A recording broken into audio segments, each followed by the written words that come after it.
దేశంలో పేదరికం పటాపంచలవుతుందని ప్రధాని మోదీ తెలియజేశారు. మన పన్నుల వ్యవస్థ సరళంగా ఉండాలి అన్నారు. శ్రీ సత్యసాయి జిల్లాలో ఏర్పాటు చేసిన నార్కోటిక్స్ అకాడమీని ప్రధాని ప్రారంభించారు.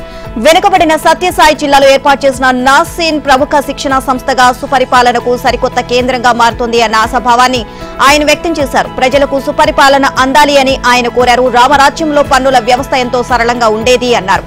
భూమి నీటిని గ్రహించి ఆవిరై తిరిగి వర్షంగా కురిసినట్లు పన్నుల విధానం ఉండాలని సూచించారు. జీఎస్టీ రూపంలో ఆధునిక పన్నుల వ్యవస్థను తీసుకొచ్చామని అన్నారు. ఆదాయ పన్ను చెల్లింపు విధానాన్ని సులభతరం చేశాము అని ప్రధాని తెలియజేశారు. తాము వచ్చాక ఆదాయ పన్ను పరిమితిని పెంచాము అన్నారు. పన్ను చెల్లించే వారి సంఖ్య ఏటా పెరుగుతోంది అన్నారు. రికార్డు స్థాయిలో పన్నులు వసూలవుతున్నట్లు ప్రధాని చెప్పారు. వచ్చే ఆదాయంతో దేశంలో మౌలిక వసతులు కల్పిస్తున్నామని అన్నారు. 10 ఏళ్లుగా పన్ను రాబడి పెరిగిందని ప్రధాని వివరించారు. 25 కోట్ల మందికి పేదరికం నుంచి విముక్తులను చేశాము అని ప్రధాని వివరించారు. స్కిల్ డెవలప్మెంట్ కేసులో చంద్రబాబు దాఖలు చేసిన క్వాష్ పిటిషన్ పై సుప్రీంకోర్టు తీర్పు వెలువరించింది. జస్టిస్ అనిరుద్ధ బోస్, జస్టిస్ బేలా ఎం త్రివేదితో కూడిన ధర్మాసనం తీర్పు ఇచ్చింది. ద్విసభ్య ధర్మాసనంతో భిన్నాభిప్రాయాలు వ్యక్తమయ్యాయి. అవినీతి నిరోధక చట్టంలోని సెక్షన్ 17A అన్వయించడంలో తమకు వేర్వేరు అభిప్రాయాలు ఉన్నాయని న్యాయమూర్తులు చెప్పారు. తదుపరి చర్యల కోసం CJIకు నివేదిస్తున్నాము అని తెలిపారు.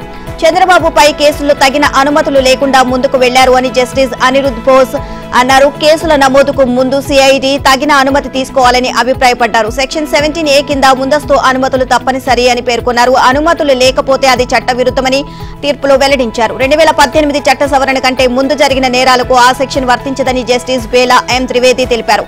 నిజాయితీ గల పబ్లిక్ సర్వెంట్స్ కు ఇబ్బంది ఉండకూడదు అని సెక్షన్ 17A చట్ట సవరణ తెచ్చారు అని చెప్పారు. ఇద్దరు న్యాయమూర్తుల మధ్య భిన్నాభిప్రాయాల నేపథ్యంలో CJIకి నివేదిస్తున్నట్లు సీనియర్ న్యాయమూర్తి జస్టిస్ అనిరుద్ధ్ బోస్ ప్రకటించారు. చంద్రబాబు తరపున సీనియర్ న్యాయవాదులు సిద్ధార్థ్ లూత్రా, హరీష్ సాల్వే, CID తరపున ముకుల్ రోహత్ కి వాదనలు వినిపించారు.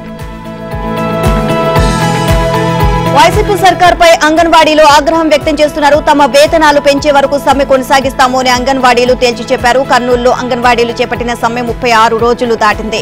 అంగన్వాడీలు వినూత్న నిరసన చేపట్టారు. పొర్లు దండాలు పెడుతూ రాష్ట్ర ప్రభుత్వానికి వ్యతిరేకంగా నినాదాలు చేశారు. 36 రోజులుగా సమ్మె చేస్తున్నా రాష్ట్ర ప్రభుత్వం పట్టించుకోకపోవడం అన్యాయమని అన్నారు. తమకు నోటీసులు ఇచ్చినా భయపడమని వారు తెలియజేశారు. తమ సమస్యలు పరిష్కరించే వరకు దీక్ష విరమించే ప్రసక్తే లేదు అన్నారు. అవసరమైతే ఆమరణ నిరాహార దీక్షలకు సిద్ధమవుతామని అంగన్వాడీలు ప్రకటించారు.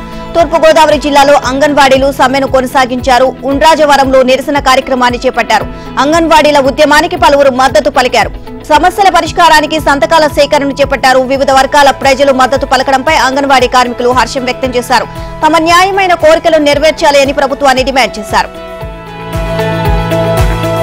కాంగ్రెస్ అగ్ర నాయకత్వం కీలక నిర్ణయం తీసుకుంది. వైఎస్ షర్మిలకు సముచిత స్థానం కల్పించనుంది. ఏపీ PCC అధ్యక్షురాలిగా వైఎస్ షర్మిలను నియమించారు. ఈ మేరకు కాంగ్రెస్ అధిష్టానం ప్రకటించింది. ఈ నిర్ణయం తక్షణమే అమల్లోకి వస్తుందని తెలియజేసింది. ఇప్పటి వరకు రాష్ట్ర కాంగ్రెస్ అధ్యక్షుడిగా పనిచేసిన గిడుగు రుద్రరాజును CWC ప్రత్యేక ఆహ్వానితుడిగా నియమించింది. ఈ మేరకు AICC ప్రధాన కార్యదర్శి కేసీ వేణుగోపాల్ ప్రకటన విడుదల చేశారు. PCC అధ్యక్షురాలిగా నియమించడంపై షర్మిల హర్షం వ్యక్తం చేశారు.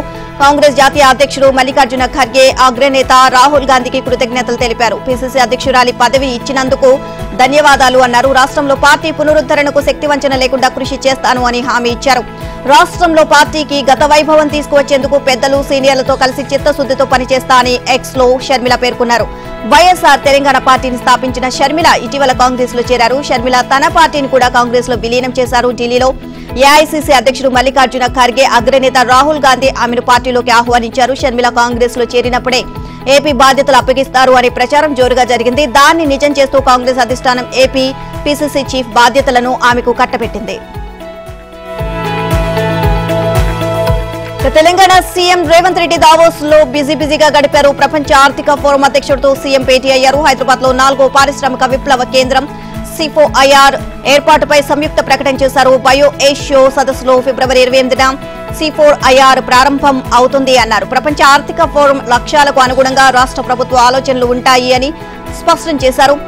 WEF భాగస్వామ్యంతో వేగంగా లక్ష్యాలు అందుకోవచ్చు అని తెలియజేశారు. ప్రజారోగ్యం, సాంకేతికత, మెరుగైన జీవితం కల్పించడం వంటి లక్ష్యాలను చేరుకోవచ్చు అని వెల్లడించారు. ఇదిలా ఉంటే స్విట్జర్లాండ్ లోని దావోస్ లో జరుగుతున్న ప్రపంచ ఆర్థిక వేదిక సదస్సులో తెలంగాణకు అరుదైన అవకాశం దక్కింది. అక్కడ centre for fourth industrial revolution ను హైదరాబాద్ లో ఏర్పాటుకు ఒప్పందం కుదిరింది. బయో ఏషియో 2024 సదస్సులో భాగంగా ఫిబ్రవరి 28న ఈ కేంద్రాన్ని ప్రారంభించనున్నారు. దావోస్ లో ప్రపంచ ఆర్థిక వేదిక వార్షిక సదస్సులో వేదిక అధ్యక్షుడు బర్గే బ్రైండ్ ప్రతినిధి బృందంతో సీఎం రేవంత్ బృందం చర్చలు జరిపింది. జీవ వైద్య రంగాన్ని అభివృద్ధి చేయాలి అనే లక్ష్యంతో తెలంగాణలో ఈ కేంద్రాన్ని నెలకొల్పాము అని అన్నారు. ప్రపంచ ఆర్థిక వేదిక పరిపూర్ణ సహకారాన్ని అందించనున్నట్లు బర్గే బ్రైండ్ పేర్కొన్నారు. రాష్ట్రంలో ఆరోగ్య సంరక్షణకు చర్యలు చేపట్టినట్లు సీఎం రేవంత్ చెప్పారు. వైసీపీలో వర్గపోరు వీధిని పడుతుంది. ప్రకాశం జిల్లా ఎర్రగొండపాలెంలో వర్గపోరు భగ్గమంటుంది. వైసీపీ ఎర్రగొండపాలెం కొత్త ఇన్ఛార్జ్ తాడిపత్రి చంద్రశేఖర్ సంక్రాంతి సందర్భంగా ఏర్పాటు చేసిన ఫ్లెక్సీలను గుర్తు తెలియని వ్యక్తులు చించివేశారు. దీంతో ఉద్రిక్త పరిస్థితులు నెలకొన్నాయి. ఎర్రగొండపాలెంలో తాటిపర్తి చంద్రశేఖర్ పరిచయ కార్యక్రమాన్ని నిర్వహించుకున్నారు. చంద్రశేఖర్ వ్యవహార శైలిపై మంత్రి సురేష్ వర్గం గుర్రుగా ఉంది. మంత్రి సురేష్ క్యాంప్ కార్యాలయానికి వెళ్లే దారిలో తాటిపర్తి చంద్రశేఖర్ వర్గీయులు ఫ్లెక్సీలు ఏర్పాటు చేయడంతో వివాదం నెలకొంది. మంత్రి సురేష్ వర్గీయులే ఫ్లెక్సీలు చించివేశారు అనే ప్రచారం ఊపందుకుంది. తాటిపర్తి చంద్రశేఖర్ ఫ్లెక్సీలు చించివేతపై ఆయన వర్గీయులు ఆగ్రహం వ్యక్తం చేస్తున్నారు. చంద్రబాబుపై కేసుల నమోదు విషయంలో వైసీపీ ప్రభుత్వం రివర్స్ విధానాన్ని సాగిస్తోంది. ఏదైనా నేరం జరిగితే ప్రాథమిక విచారణ చేయాలని, నిందితుడి పాత్ర ఉందని తేలితే నోటీసులు ఇవ్వాలని, ఆ తర్వాత కేసు నమోదు చేసి అరెస్ట్ చేయాలని వైసీపీ సర్కార్ అందుకు భిన్నంగా వ్యవహరిస్తోంది. చంద్రబాబు విషయంలో ఈ విషయం రుజువైంది. చంద్రబాబు విషయంలో రాష్ట్ర ప్రభుత్వం సిఐడి కుట్రపూరితంగా వ్యవహరిస్తోంది. సిఐడి తరపున ఏజీ శ్రీరామ్ చంద్రబాబుపై నమోదు చేసిన కేసుల్లో సాక్ష్యాలు సేకరించాల్సి ఉందని, ఆయన పాత్రకు తేలాల్సి ఉంది అని హైకోర్టులో వాదనలు వినిపించారు. ప్రాథమిక విచారణ జరపకుండా నేరుగా ఎఫ్ఐఆర్లు నమోదు చేశారని చంద్రబాబు తరపున సీనియర్ న్యాయవాదులు కోర్టుకు తెలియజేశారు.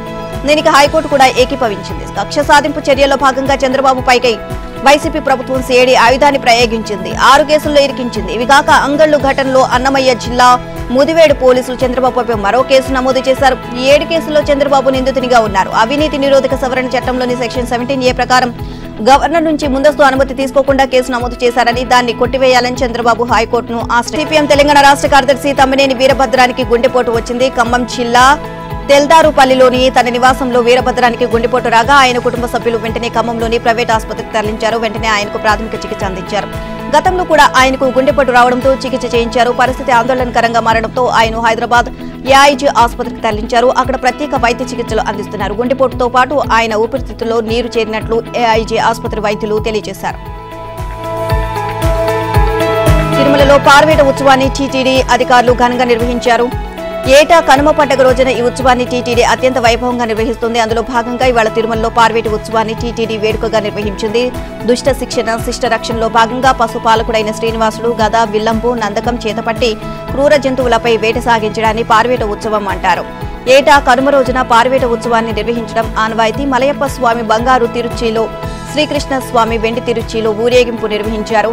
ఇక తొలుత శ్రీవారి ఆలయం నుంచి స్వామివారిని పాప వినాశనం రోడ్డులోని పార్వేటి మండపం వరకు ఊరేగించారు. అనంతరం పార్వేటి మండపంలో అర్చకులు స్వామివారికి ప్రత్యేక పూజలు నిర్వహించారు. తర్వాత వివిధ సుగంధ ద్రవ్యాలతో స్నపన తిరుమంజనం కార్యక్రమాన్ని చేపట్టారు. ఈ సందర్భంగా అన్నమాచార్య కళా బృందం నేతృత్వంలో పలు గీతాలను ఆలపించారు. అనంతరం స్వామివారు వన్యమృగాలను వేటాడే కార్యక్రమాన్ని నిర్వహించారు. పార్వేటి ఉత్సవాన్ని పురస్కరించుకుని శ్రీవారి ఆలయంలో జరిగే నిత్య సేవలైన ఆర్జిత బ్రహ్మోత్సవం, కళ్యాణోత్సవం, డోలోత్సవం, సహస్ర దీపాలంకరణ సేవలను టీటీడీ రద్దు చేసింది. పల్నాడు జిల్లా సత్తెనపల్లిలో టీడీపీ నేతలు ప్రత్యేక కార్యక్రమాన్ని నిర్వహించారు. అన్నా క్యాంటీన్ను ప్రారంభించి 500 రోజులు పూర్తి చేసుకున్న సందర్భంగా కార్యక్రమాన్ని చేపట్టారు. ఈ సందర్భంగా మాజీ మంత్రి కన్నా లక్ష్మీనారాయణ కేక్ కట్ చేశారు. మాజీ ఎమ్మెల్యే జీవి ఆంజనేయులు, టీడీపీ యువనేత మన్నెం శివనాగ మల్లేశ్వరరావు అలియాస్ మల్లి ఆధ్వర్యంలో గతంలో అన్నా క్యాంటీన్ను ఏర్పాటు చేశారు. 500 రోజులు పూర్తయిన సందర్భంగా పేదలకు దుప్పట్లు, వాహనదారులకు హెల్మెట్లు పంపిణీ చేశారు. వైద్యుల నిర్లక్ష్యానికి ఓ నిండు ప్రాణం బలైపోయింది. హైదరాబాద్ అబిట్స్ ఫెర్నాండెజ్ ఆసుపత్రిలో డాక్టర్స్ నిర్లక్ష్యంతో బాలుడు మృతి చెందాడు. 4 రోజుల కిందట అనూష అనే మహిళ డెలివరీ కోసం ఆసుపత్రిలో చేరింది. 3 రోజుల క్రితం ఆమె మగబిడ్డకు జన్మనిచ్చింది. ఆ రోజు బాబు ఆరోగ్యంగానే ఉన్నాడు అని చెప్పిన వైద్యులు తర్వాత చనిపోయినట్లు ప్రకటించారు. దీంతో ఆసుపత్రి ముందు బంధువులు ఆందోళనకు దిగారు. వైద్యుల నిర్లక్ష్యంతోనే తమ బాబు చనిపోయాడని వైద్యులపై చర్యలు తీసుకోవాలని డిమాండ్ చేశారు. హైదరాబాద్ నక్లెస్ రోడ్లోని స్ఫూర్తి స్థల్ వద్ద జైపాల్ రెడ్డి జయంతిని ఘనంగా నిర్వహించారు. తెలంగాణ ఏర్పాటులో కేంద్ర మాజీ మంత్రి ఎస్ జైపాల్ రెడ్డి కీలక పాత్ర పోషించారు అని మంత్రి కోమటిరెడ్డి వెంకటరెడ్డి పేర్కొన్నారు. తెలంగాణ ఏర్పాటుకు నాటి ప్రధాని మన్మోహన్ సింగ్, కాంగ్రెస్ అధ్యక్షురాలు సోనియా గాంధీని ఒప్పించడంలో జైపాల్ రెడ్డి పాత్ర ఉంది అన్నారు. మంత్రులు తుమ్మల నాగేశ్వరరావు, జుపల్లి కృష్ణారావు, పలువురు కాంగ్రెస్ నేతలతో కలిసి కోమటిరెడ్డి నివాళులర్పించారు. అనంతరం మీడియాతో ఆయన మాట్లాడారు. తెలంగాణ తప్పకుండా వస్తుంది అని జైపాల్ రెడ్డి చెప్పేవారని కోమటిరెడ్డి తెలియజేశారు. తెలంగాణ కోసం ఎవరు ఆత్మహత్యలకు పాల్పడవద్దని నాయకులు, ఉద్యమకారులకు జైపాల్ రెడ్డి హితబోధ చేశారు అని ఆయన తెలియజేశారు. హైదరాబాద్ కేంద్రపాలిత ప్రాంతం కాబోదు అని భరోసా ఇచ్చారు అని అన్నారు. రాజకీయ జీవితంలో ఏనాడు ప్రతిపక్షాలు వేలెత్తి చూపడంకుండా పనిచేసిన ఘనత జైపాల్ రెడ్డికి దక్కింది అన్నారు. పాలమూరు రంగారెడ్డి ప్రాజెక్టుకు ఆయన పేరు పెట్టే విషయంపై సీఎంతో చర్చిస్తామని అన్నారు. సీఎం సహకారంతో తదుపరి నిర్ణయం తీసుకుంటాం అని మంత్రి కోమటిరెడ్డి వెంకటరెడ్డి హామీ ఇచ్చారు. విధుల్లో ఉన్న విశ్రాంత అధికారులపై తెలంగాణ కొత్త సర్కార్ ఆరా తీసింది. ప్రభుత్వంలో పలు హోదాల్లో కొనసాగుతున్న రిటైర్డ్ అధికారుల సంఖ్యను లెక్కగడుతోంది. రిటైర్ అయిన తర్వాత అవుట్ సోర్సింగ్ పద్ధతిలో పనిచేస్తున్న వారి వివరాలను అందజేయాలని ప్రభుత్వ ప్రధాన కార్యదర్శి శాంతకుమారి ఇప్పటికే ఆదేశించారు. నీటిపారుదల, రోడ్లు, భవనాలు, జెన్కు, ట్రాన్స్కో, డిస్కంలతో సహా పలు శాఖల్లో కీలక స్థానాలు రిటైర్ అయిన అధికారులు కొనసాగుతున్నారని సీఎస్ వివరించారు. కొందరు సుదీర్ఘ కాలం పాటు ఆయా శాఖల్లో కొనసాగుతున్నారు. నీటిపారుదల శాఖలో కీలక ప్రాజెక్టులని రిటైర్డ్ అధికారుల చేతుల్లోనే ఉన్నాయి. ఇలా 13 మంది ఉన్నారు. వీరిలో నీటిపారుదల శాఖ engineer in chief Muralidhar, Kaleshwaram project engineer in chief Venkateswarlu, Kaleshwaram engineer in chief పరిధిలో ఎస్సీ వేణు ఉన్నారు. పాలమూరు రంగారెడ్డి ఎత్తిపోతల chief engineer Hameed Khan, Devadula in charge chief engineer Sudhakar Reddy, ఎత్తిపోతల సలహాదారు Pentareddy, consultant Vijay Prakash, quality control ఎస్ఈగా రామ శ్రీనివాసరావు వ్యవహరిస్తున్నారు. ఈఈ గోపాల్ రెడ్డితో పాటు మరికొందరు కొనసాగుతున్నారు. రోడ్లు, భవనాల శాఖలో ఇంజనీర్ ఇన్ చీఫ్లు రవీంద్రరావు, గణపతి రెడ్డితో సహా 10 మంది వరకు ఇంజనీర్లు అధికారంలో కొనసాగుతున్నారు. విద్యుత్ శాఖలో పదవి విరమణ చేసిన వారు డైరెక్టర్లుగా వ్యవహరిస్తున్నారు. కీలక స్థానాల్లో సుమారు 12 మంది ఉన్నట్లు సమాచారం. జెన్కోలో 2, ట్రాన్స్కోలో 4, డిస్కంలో 6 ఉన్నట్లు సంబంధిత వర్గాలు తెలియజేశాయి. గోపూజలు ఘనంగా జరిగాయి. బాపట్ల జిల్లా చీరాల్లో కనుమ సందర్భంగా గోపూజ చేశారు. సంత బజార్లోని మహాలక్ష్మి అమ్మవారి ఆలయంలో ఆవరణలో మహిళలు, భక్తులు గోవులకు ప్రత్యేక పూజలు చేశారు. స్వామి రామానంద సరస్వతి గోవులకు తొలి పూజ చేశారు. గోవులను పూజిస్తే సకల పాపాలు తొలగిపోతాయని స్వామి రామానంద తెలియజేశారు. తూర్పుగోదావరి జిల్లా అన్నవరపాడులోని గో పూజలు జరిగాయి. అడబాల బ్రహ్మయ్య కుటుంబీకుల ఆధ్వర్యంలో పూజలు జరిగాయి. పశువులను అందంగా అలంకరించి పూజలు చేశారు.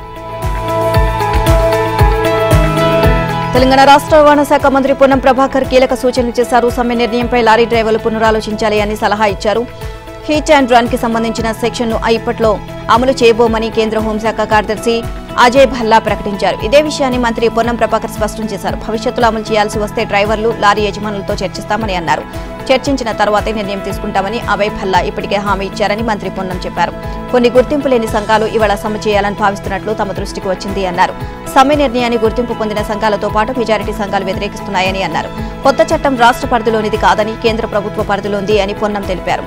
సమ్మె కారణంగా సామాన్య ప్రజలు ఇబ్బందులకు పడే అవకాశం ఉంది అన్నారు. ఈ నిర్ణయంపై లారీ డ్రైవర్లు పునరాలోచించాలని విజ్ఞప్తి చేశారు. తెలంగాణ యువకులు వీరంగం సృష్టించారు. మద్యం మత్తులో వివాదానికి తలపడ్డారు. గోదావరి జిల్లా యువకులపై దాడికి పాల్పడ్డారు. పశ్చిమ గోదావరి జిల్లా పేరుపాలెం బీచ్ వద్ద వివాదం సృష్టించారు. 3 వాహనాల్లో వచ్చిన తెలంగాణ యువకులు పేరుపాలెం బీచ్ లో ఎంజాయ్ చేసి తిరిగి వెళ్తూ రోడ్డుకు అడ్డంగా కార్లు నిలిపారు. అయితే వెనుక నుంచి వచ్చిన కోనసీమ జిల్లా యువకులు కార్లను తీయమని అడ్డగా వారిపై తెలంగాణ యువకులు రాడ్లతో దాడికి దిగారు. క్షతగాత్రులు కేకలు విన్న స్థానికులు అక్కడికి రాగానే ఓ కారును వదిలి యువకులు పరారయ్యారు.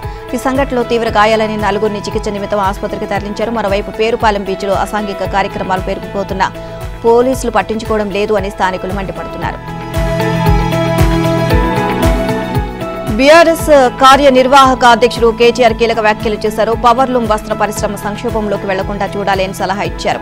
గత ప్రభుత్వం చేపట్టిన కార్యక్రమాలను కొనసాగించాలని డిమాండ్ చేశారు. సిరిసిల్ల పవర్లూమ్ పరిశ్రమపై ఆయన ట్వీట్ చేశారు.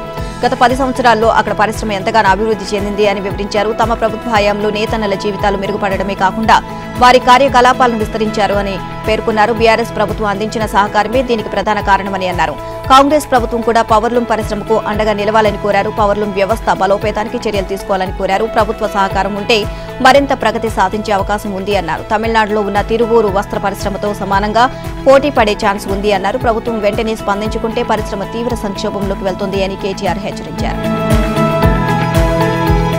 మాజీ మంత్రి కామినేని శ్రీనివాస్ ఘాటు వ్యాఖ్యలు చేశారు. తెలుసో తెలియకో రాష్ట్రంలో ఒక పిచ్చి మొక్క నాటామని వ్యాఖ్యానించారు. తెనాలిలో దివంగత నేత మాజీ మంత్రి ఎడ్లపాటి వెంకట్రావు నివాసంలో జనసేన పీఏసీ చైర్మన్ నాదెండ్ల మనోహర్ తో కలిసి ప్రత్యేక సమావేశం నిర్వహించారు. అనంతరం మాట్లాడుతూ తమది రాజకీయ భేటీ కాదని ఆత్మీయ సమావేశం మాత్రమేనని అన్నారు. ఎవరు ఎక్కడ పోటీ చేయాలి అనే విషయం బీజేపీ, జనసేన, టీడీపీ ముఖ్య నేతలు చూసుకుంటారు అని చెప్పారు. రాష్ట్రంలో అనేక అరాచకాలు జరుగుతున్నాయని విమర్శించారు.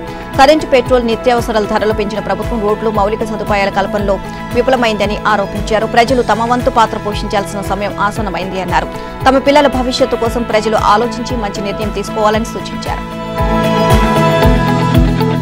నందిగాంలో ఉద్రిక్తత చోటు చేసుకుంది. పోలీస్ స్టేషన్ ఎదుట మాజీ ఎమ్మెల్యే తంగిరాల సౌమ్య ఆధ్వర్యంలో ఎదుట నేతలు, కార్యకర్తలు టీడీపీ నిరసనకు దిగారు. ఇటీవల వైసీపీ నిర్వహించిన సభలో తంగిరాల సౌమ్యపై అనుచిత వీడియోలను ప్రదర్శించారు. దీనికి కారణమైన వైసీపీ నేతలు కరీముల్లా, షేక్ యాకూబ్ అలీపై చర్యలు తీసుకోవాలని కోరుతూ 2 రోజుల కిందట ఆమె ఫిర్యాదు చేశారు. పోలీసులు ఎలాంటి చర్యలు తీసుకోకపోవడాన్ని నిరసిస్తూ టీడీపీ నేతలు పీఎస్ ఎదుట ఆందోళనకు దిగారు.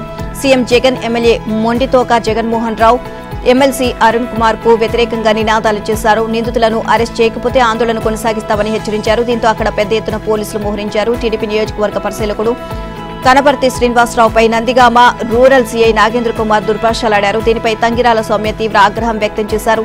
పోలీసులకు వ్యతిరేకంగా టీడీపీ కార్యకర్తలు పెద్ద ఎత్తున నినాదాలు చేశారు. న్యాయం చేయాలని వస్తే ఎదురుదాడి చేస్తున్నారని ఆగ్రహం వ్యక్తం చేశారు.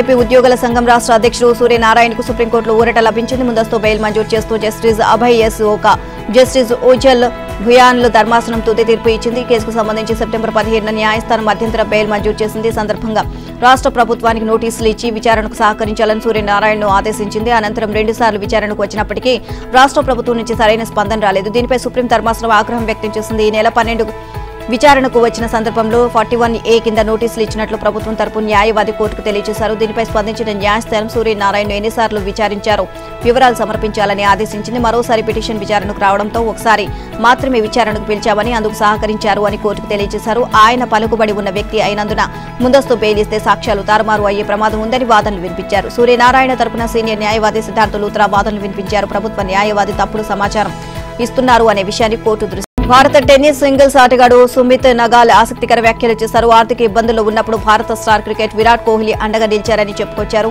విరాట్ కోహ్లీ ఫౌండేషన్ తనకు మద్దతు ఇచ్చింది అన్నారు. కోహ్లీ సపోర్ట్ ఇవ్వకపోతే తన భవిష్యత్తు అంధకారమేనని అన్నారు. కెనడా నుంచి జర్మనీకి విమానంలో ప్రయాణిస్తున్నప్పుడు తన వాలెట్లో కేవలం $6 మాత్రమే మిగిలాయని సుమిత్ నగాల్ వివరించారు. అథ్లెట్లకు నిధులు సమకూరిస్తే దేశంలో క్రీడారంగం అభివృద్ధి చెందుతుంది అన్న ఆశాభావాన్ని సుమిత్ నగాల్ వ్యక్తం చేశారు. విరాట్ నుంచి మద్దతు పొందడం తన అదృష్టం అని సుమిత్ పేర్కొన్నాడు. పీటీఐకి ఇచ్చిన ఇంటర్వ్యూలో నగాల్ తన ఆర్థిక ఇబ్బందులను వివరించారు. ఏటీపీ టూర్లో పాల్గొనడానికి $1 కోటి అవసరం కాగా తన అకౌంట్లో 80,000 మాత్రమే మిగిలి ఉన్నాయని వివరించారు. ఆస్ట్రేలియా ఓపెన్లో పాల్గొనడానికి సుమిత్ క్వాలిఫికేషన్ మ్యాచ్లు ఆడాడు. 3 మ్యాచ్ల్లో విజయం సాధించి టోర్నీకి అర్హత సాధించడంతో పాటు $1,20,000 ఆస్ట్రేలియా డాలర్లు సంపాదించాడు. తొలి రౌండ్లో పబ్లిక్ పై విజయం సాధించడం ద్వారా $1,80,000 ఆస్ట్రేలియా డాలర్లు సొంతం చేసుకున్నాడు.